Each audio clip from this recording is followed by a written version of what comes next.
शुभारंभ होगा और जैसी कि हमारी परंपरा है, यहाँ मंच पर कन्याएं विराजमान है। शक्ति स्वरूपा, लक्ष्मी स्वरूपा, देवी स्वरूपा ये कन्याएं, जिनके पूजन के साथ कार्यक्रम का शुभारंभ हो रहा है। हमारे यहाँ कहा भी गया है, शास्त्र कहते हैं यत्र नार्यस्तु पूज्यन्ते रमन्ते तत्र देवता। और ये बाल स्वरूप में, कन्या स्वरूप में हमारी बालिकाएं यहाँ विराजमान हैं।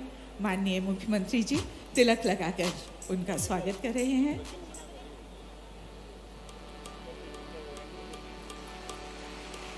उनको मालाएं पहनाई जा रही हैं।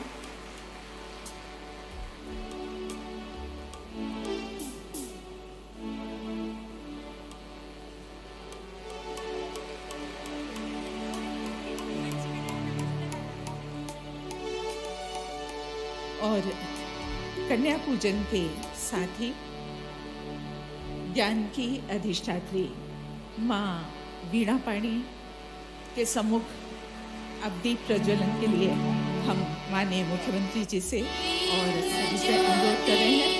और शासकीय सीएम राइस कन्या उच्चतर माध्यमिक विद्यालय कमला नेहरू की बालिकाएं सरस्वती वंदना प्रस्तुत कर रही हैं।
और अब हम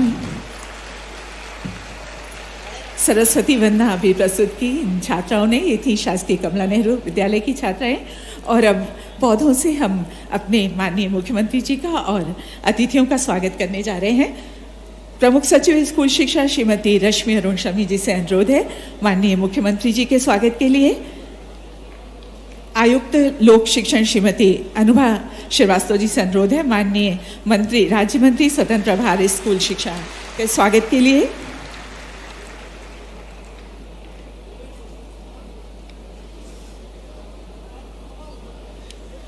माननीय श्री मधुकर सावले महामंत्री भारतीय मजदूर संघ मध्य प्रदेश यहाँ पर हैं। उनके स्वागत के लिए हमारा अनुरोध है जनजातीय कार्य विभाग के आयुक्त श्री संजीव सिंह जी से। आपसे अनुरोध है माननीय श्री शिव कुमार चौबे जी अध्यक्ष मध्य प्रदेश सामान्य वर्ग आयोग का भी स्वागत करें। और साथ ही स्वागत के लिए आपसे एक बार फिर अनुरोध है श्री रमेश चंद्र शर्मा अध्यक्ष मध्य प्रदेश राज्य कर्मचारी कल्याण के स्वागत के लिए।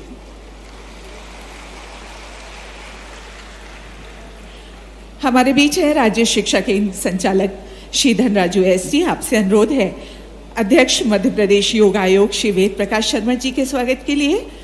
उपाध्यक्ष पाठ्यपुस्तक निगम मध्य प्रदेश श्री प्रहलाद भारती जी के स्वागत के लिए। और माननीय श्री शैलेंद्र बरुआ जी अध्यक्ष पाठ्यपुस्तक निगम के स्वागत के लिए आपसे अनुरोध। और हमारे बीच में है यहाँ पर श्री छत्रवीर सिंह राठौर जी, श्री तूफान शर्मा जी, श्री मनोज मिश्रा जी, श्री सुनील सिंह जी, श्री संतोष कहार जी, श्री के पवार जी, श्री ब्रजेश पवार जी, श्री अरुण गिरी गोस्वामी जी और श्री हेमंत श्रीवास्तव एवं नोखेलाल तिवारी जी।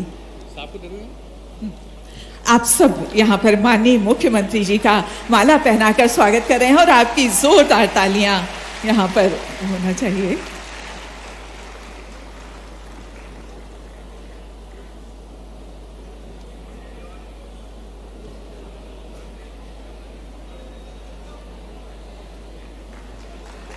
और इस फूलों की माला के साथ माननीय मुख्यमंत्री जी का स्वागत हमारे ये सभी बंधु कर रहे हैं।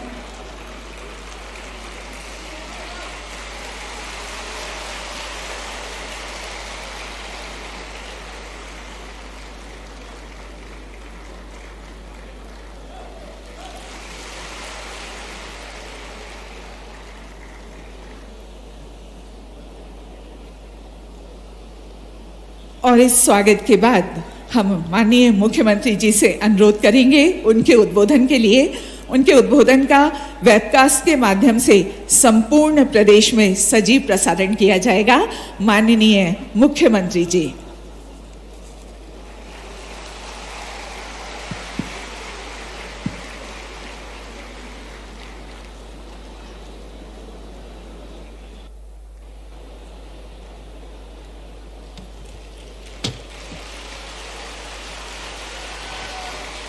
बोलिए भारत माता की, भारत माता की, सरस्वती मैया की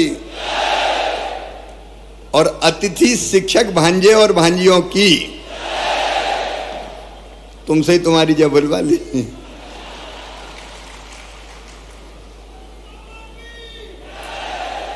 आज अतिथि शिक्षक महापंचायत में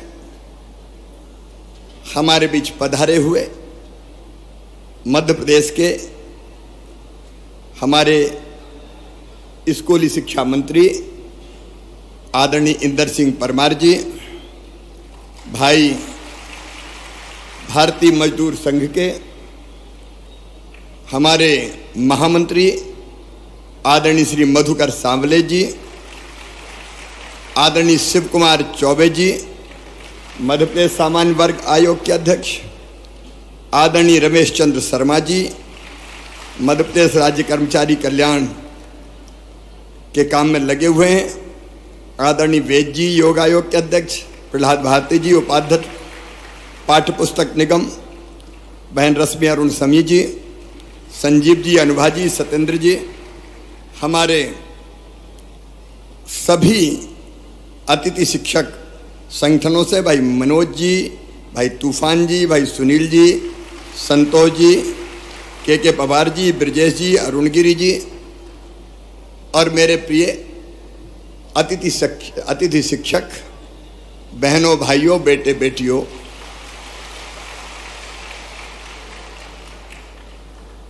पिछली सरकार ने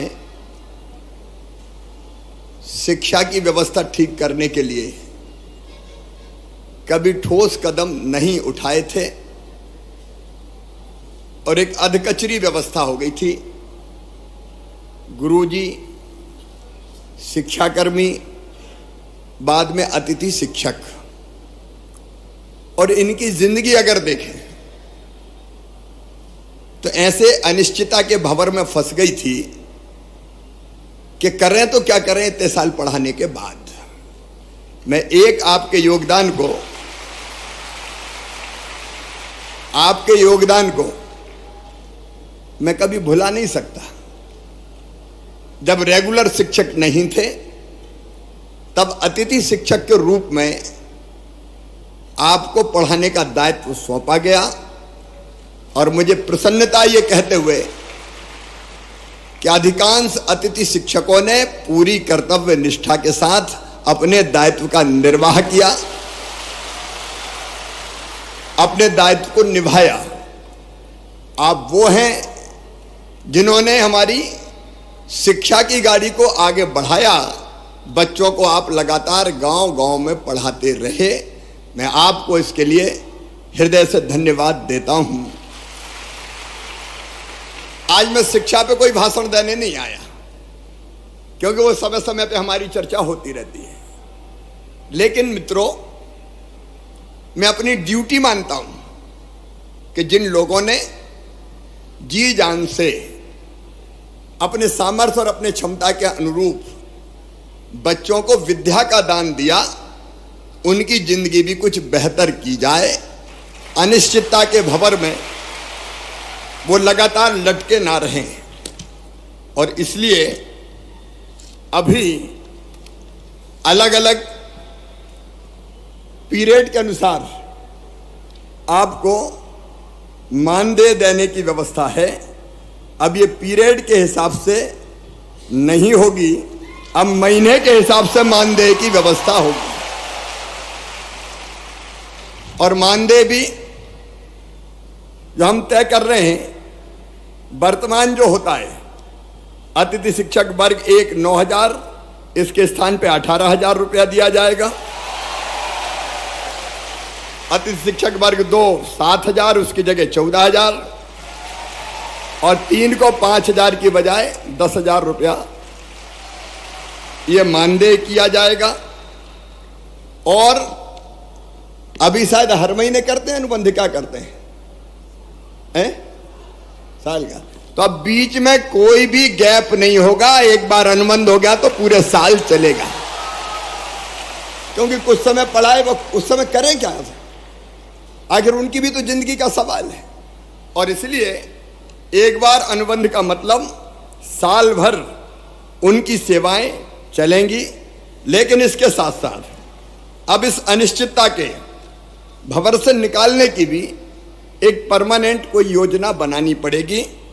और इसलिए हम एक शिक्षकों की भर्ती में अभी तक अतिथि शिक्षकों को केवल 25% का आरक्षण था, अब 50% बढ़ा के किया जाएगा। क्योंकि जो पढ़ा रहे हैं, जो अनुभवी है, वर्षों का व्यवहारिक ज्ञान जिनको है, अगर वो भर्ती होंगे तो मैं समझता हूं कि वो बेहतर ढंग से बच्चों को पढ़ा सकेंगे, बेहतर ढंग से बच्चों को पढ़ा सकेंगे। और ये व्यवस्था अगली भर्ती से ही जैसे होती है तत्काल हम लागू करने का काम करेंगे। और अतिथि शिक्षकों को उच्च शिक्षा विभाग के अनुसार प्रतिवर्ष 4 और अधिकतम 20 अंक बोनस के रूप में ये प्रदान किए जाएंगे, ताकि अधिकतम उनका चयन हो सके, उनका सिलेक्शन हो सके। आप पढ़ाने का काम कर रहे हैं, लेकिन पूरे मान और सम्मान के साथ पढ़ाएं। एक मैं ये भी तय कर दूंगा कि जैसे नियमित पढ़ाने वालों को वेतन मिलता है, अब चूंकि वेतन तय हो गया है, मानदेय तय हो गया है, इसलिए निश्चित महीने की 1 तारीख, 1 या 2 3 4 जो भी होती है, उसमें सबको मानदेय मिल जाए, भटकना ना पड़े, परेशान ना होना पड़े, ताकि इनके घर की गाड़ी भी चल सके, परिवार को भी ये ढंग से देखने का काम कर सके। और एक मैं गुरुजियों की तरह एक योजना बनाऊंगा कि जिसमें पात्रता परीक्षा लेके भी हम अतिथि शिक्षकों को नियमित करने की दिशा में आगे बढ़ सकें। जब गुरुजी के लिए किया है तो उनके लिए भी हम सोच सकते हैं। केवल जो आरटीए के अंतर, आपको पता है शिक्षा का जो कानून है आरटीई, उसके अंतर्गत डीएड बीएड वाली जो बाध्यताएं हैं वो हम रिलैक्स नहीं कर सकते, क्योंकि वो केंद्रीय कानून है। लेकिन उसको छोड़ के मेरी इच्छा है कि तुम सब नियमित हो जाओ, ढंग से पढ़ाओ, बच्चों को भी ठीक से पढ़ाओ, और बच्चों के साथ साथ अपने परिवार का भी आप ध्यान रख पाए। आपने इतने दिन में जहां गया बहुत अनुशासित तरीके से अपनी बात रखने का काम किया। मैं जहां जाता था मेरे अतिथि शिक्षक मित्र मिलते थे और बड़े अनुशासित ढंग से अपनी बात करते थे। मेरी आपसे इतनी अपील है कि मैं आपकी चिंता करूंगा, भारतीय जनता पार्टी की सरकार आपकी पूरी चिंता करेगी। आपकी जिंदगी अनिश्चित हम नहीं रहने देंगे, निश्चितता लाकर ही रहेंगे। कई कदम मैंने आपको बता दिए, लेकिन आपसे भी मेरा आग्रह है कि शिक्षक का मतलब सामान्य सेवा नहीं है, यह है बच्चों का भविष्य बनाने का काम। आज जो बच्चे पढ़ेंगे वो ही मध्य प्रदेश बनाएंगे, वो ही अपने देश को बनाएंगे। तो मेरी अपील है कि कि बेहतर से बेहतर पढ़ाई, बेहतर से बेहतर शिक्षा, और उसके लिए अगर हम अपने आप हमको ट्रेनिंग प्राप्त करनी हो, हमको कई चीजें सीखनी हो, तो आप उसकी भी भरसक कोशिश करना कि आप अपने आप को कैसे और ज्यादा सक्षम बना सकते हैं। शिक्षकों का भाषण नहीं बोलता, शिक्षकों का आचरण बोलता है, प्रभावित वही करता है। और इसलिए आपका आचरण बोले।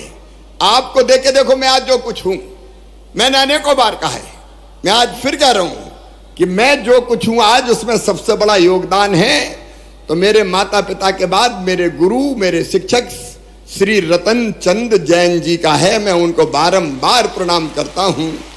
गुरु चाहे तो बच्चों की जिंदगी बदल दे, और इसलिए अपने यहां कहा है, गुरु गोविंद दोऊ खड़े काके लागू पाए, बलिहारी गुरु आपकी गोविंदिया बताए, गोविंदियो बताए।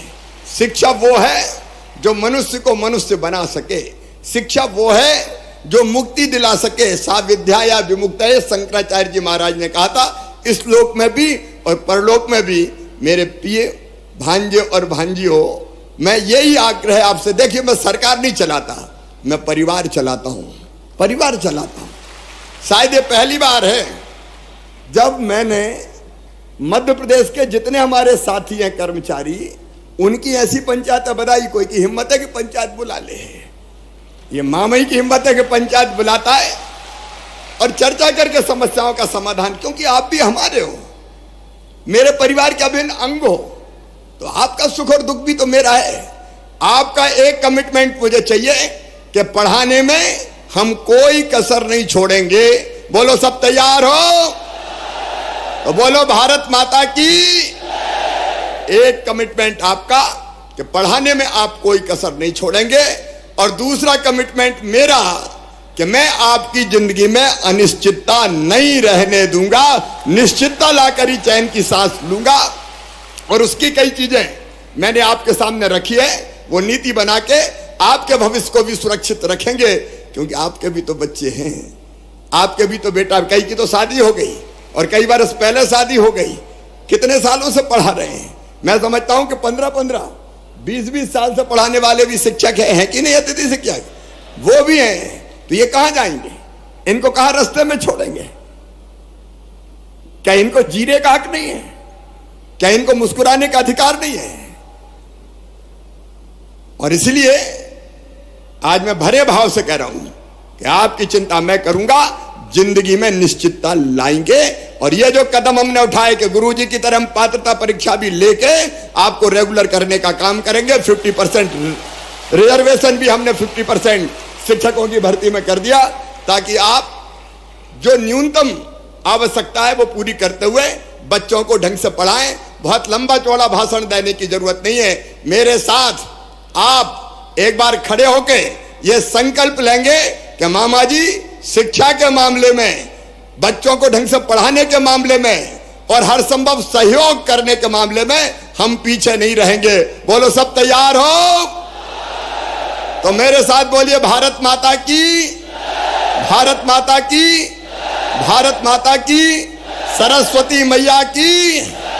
जाओ मेरे प्रिय साथियों, अब आपका भविष्य सिक्योर है। ढंग से पढ़ाओ और अपने परिवार का भी ध्यान रखो, मध्य प्रदेश को भी आगे बढ़ाओ। बहुत बहुत धन्यवाद।